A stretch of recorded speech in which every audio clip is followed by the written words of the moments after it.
ওই জায়গা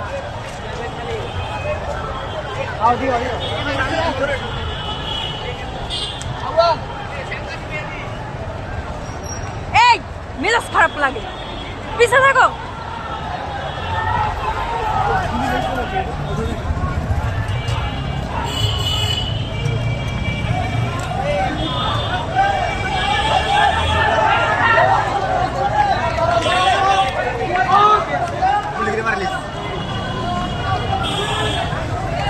আমরা এই মুহূর্তে দেখতে পেয়েছি একজন গুলি খেয়েছে, তার অবস্থা খুবই ক্রিটিক্যাল, তাকে হসপিটালে নিয়ে যাওয়া হয়েছে। দর্শক, আপনাদের এই মুহূর্তে শাহবাগ থেকে আমি দেখানোর চেষ্টা করছি, সাউন্ড ক্রিয়েট ফুটানো হচ্ছে। দর্শক, আমরা দেখতে পাচ্ছি যে ছাত্র জনতা তারা কিন্তু দৌড়চ্ছে, দৌড়ে পালানোর চেষ্টা করছে। দর্শক, আপনাদের সেই দৃশ্য আমি দেখানোর চেষ্টা করছি।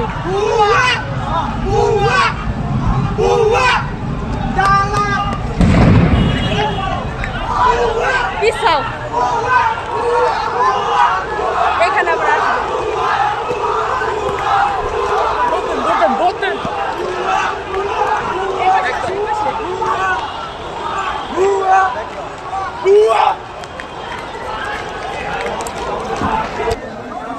হায় আল্লাহ, এটা বলে আমি কি করলাম, কিছু এটা অফ ছিল, অফ ছিল।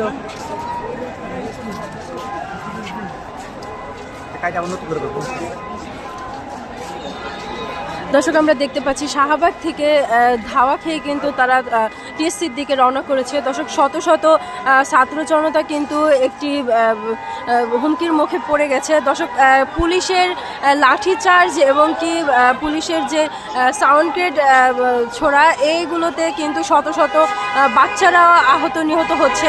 দর্শক, আমরা দেখতে পাচ্ছি যে ছোট ছোট বাচ্চারা কিন্তু এখান দিয়ে তার বাবা, তার মা, তার পরিবারের সাথে এখানে এসেছে হাদি হত্যার বিচারের দাবিতে। দর্শক, সেই দৃশ্য আমি আপনাদের সরাসরি দেখানোর চেষ্টা করছি।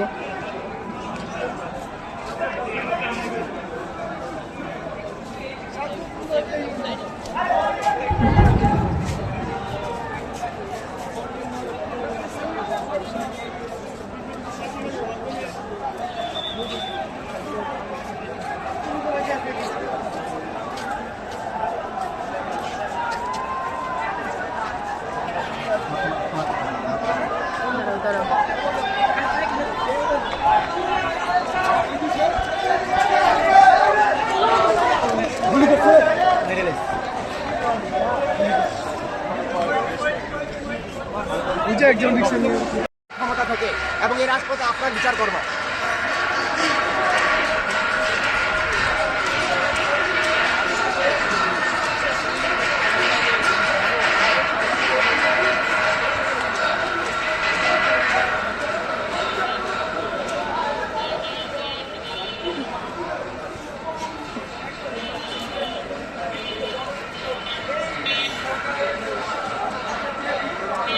অনেক ভালো কথা বলো।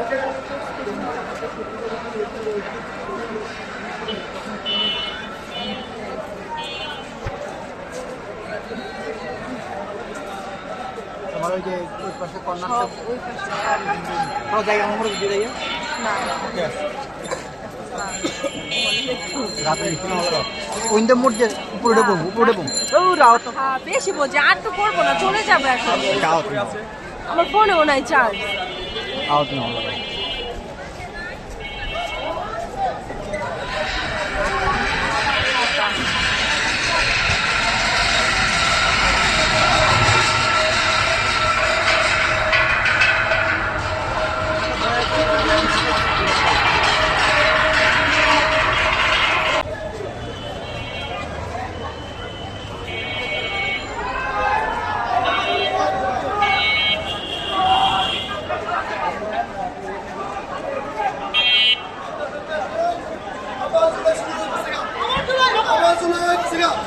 কারণ আমরা যে জুলাই সময় যে আন্দোলনটা করছি এরকম মরণের লেগে, গুলি করণের লেগে কেন করলাম?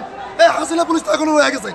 আমরা যে জুলাই সময় যে আন্দোলনটা করছি কেন কেন করলাম? আমার কথা হচ্ছে হাতের মতো লোকের যদি হত্যার বিচার না হয় আমার বিচার কিভাবে হয়েছে? কোথা থেকে আসে? কেন হয়েছে পাতা কষ্ট এই করে যে- হারা গেছে, এই টাকা মাত্র থেকে বলা হয়েছিল তারা। দুজন লোক কিভাবে তারা এরকম গুলি করে মানুষের? ডক্টর ইউনূসকে কি বলবে? এই যে আপনাদের সামনে আমার মন্তব্য তারা দলীয়ভাবে কাজ করে কেন? তারা মানুষের জন্য, এই দেশের জন্য করুক না কেন? তারা যে কোনো ভাবে তারা দলীয়ভাবে আসছে বা দলীয়ভাবে কারো মতামত নিয়ে আসে আমাদের আজকে গুলি চালাইতেছে আমাদের উপরে। পুলিশ থাকবে জনগণের জন্য, দেশের জন্য, পুলিশ কেন দলের জন্য করে? একটা হত্যাকাণ্ডের বিচার চাইতে আইসা রাষ্ট্র আরেকটা হত্যাকাণ্ড ঘটিয়ে ফেললো।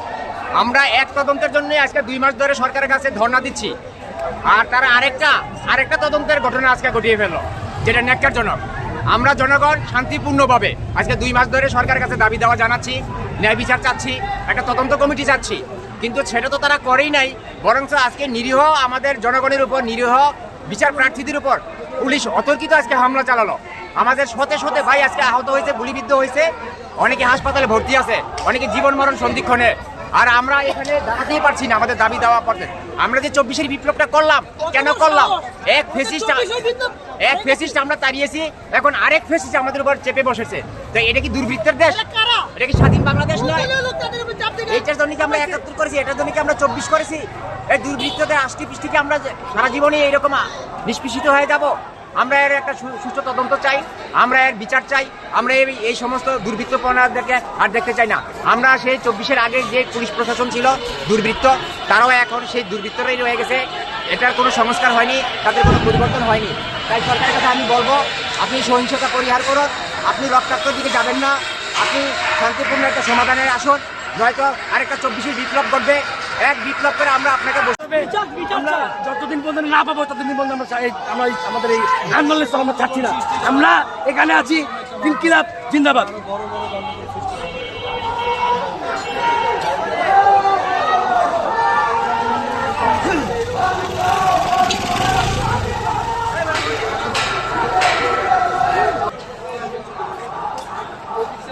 চলো না মোড়ের দিকে যাই। কি হয়েছে?